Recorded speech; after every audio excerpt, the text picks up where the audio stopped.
Hi, my name is Andrea Viola. I'm a personal trainer, group fitness instructor here at Test Sports. I'm going to take you through a back and chest workout. I'm also going to include some of my coworkers because it's important to have a team that backs you through your fitness goals. That's normally what personal trainers are for. I'm right now in competition prep, so what I'm going to do is you're going to see my progress. I hope to see you in the gym. Are you ready to make the change? Let's go get it. Okay, what I'm going to do right now is I'm going to take you into a standard chest press, kind of with a twist. It's a little bit more challenging for me than a flat bench. I can get more weight out on the seated press than I can on the flat for now. But you'll see as competition comes closer and I cut my body fat, you're going to be able to really see my pec muscles pop out. Really important for my girls to train chest, train upper body. It's not about lower, it's all about symmetry. So I'm going to start off on a lighter weight, coming into a standard chest, which is abdominals in, chest up, shoulders back, and if relaxed, you're going to, I use a false grip. You're going to just press out, come back in standard, press out, come back in. It's important to keep your abs locked on this move. Chest up, shoulders back. No working in the shoulders. You're going to work right from here, right from the pec muscles. So right now I'm on 50 pounds. I'm going to add an additional movement which this machine will let you do, which is an up and in. So it's up, in, full contraction in the muscle group, down and back. I normally train chest 1 day a week. It's effective for me. I've already really kind of mastered my upper body so far.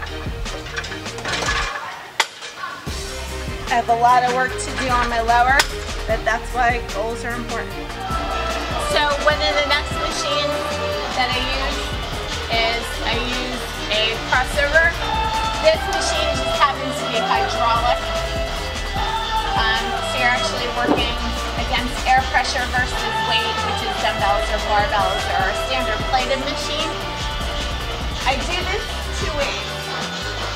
So I do it close, grip, and I always bring the weight in and down, never starting from the side. I don't want to hurt my rotator cuffs.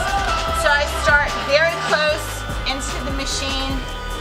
Again, false grip, which means fingers open, press down and in, up and away, down and in, up and away. I normally don't let my elbows come parallel past my shoulders. I just find I get a better contraction like that.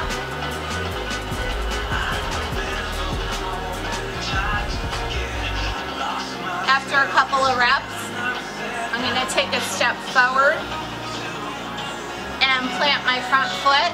I personally get better stability when I have a heel up on my back foot. And I'm going to continue with that false grip. Breath out and in, out and in. Really concentrating on the center of the move, which is right in, inner chest. I try to get that nice cut down the center.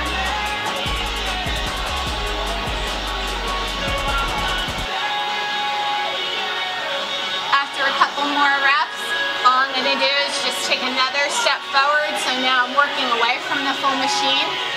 And it's a big squeeze, and I take the cable to full extension as far as it will let me go. And I'm going to change my hand grip. Instead of coming in and down like I have been, I'm going to kind of press out and away, which works the top half of your pecs and still straight down the center. It's a really great, effective exercise. It gives me the nice cut right down the center. And I prefer to have that. Some competitors don't. Some people who train might not necessarily want it. I happen to like it. So right now, I'm going to move from this slide and I'm going to move to a flat bench, just a standard chest press. Okay, so now I'm just going to head into a standard flat bench. This is all really part of my warm-up. I'm not really moving any weight my muscles warmed up, ready for the work. So you're going to notice I've attached a standard dip bar onto my cage. In here, I'm going to use that to train lower abs.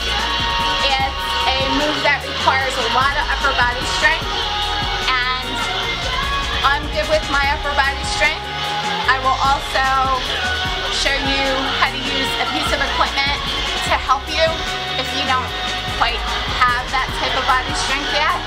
But you know, again guys, it's one day at a time, it's a process. But if you don't get in here, you'll never complete that process. So I'm going to head back down onto the bench, and I'm just going to do a standard press, probably about 12 reps until I really finish. So you're going to make sure that the bar is nice and even. I'm going to use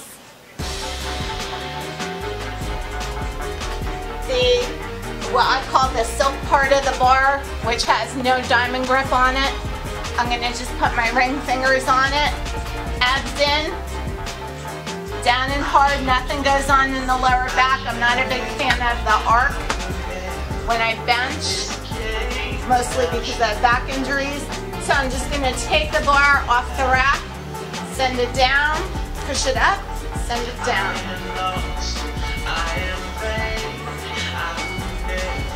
Focusing on the upward contraction, really squeezing through my chest.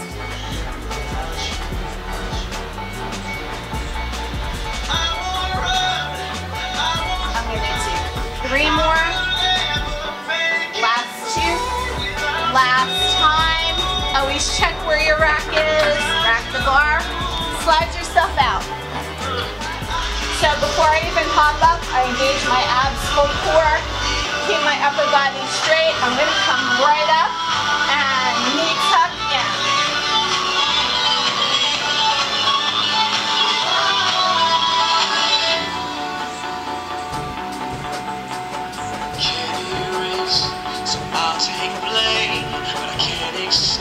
Lower gently, no pressure on those rotator cuffs in your shoulders. So that's just one variation of this exercise.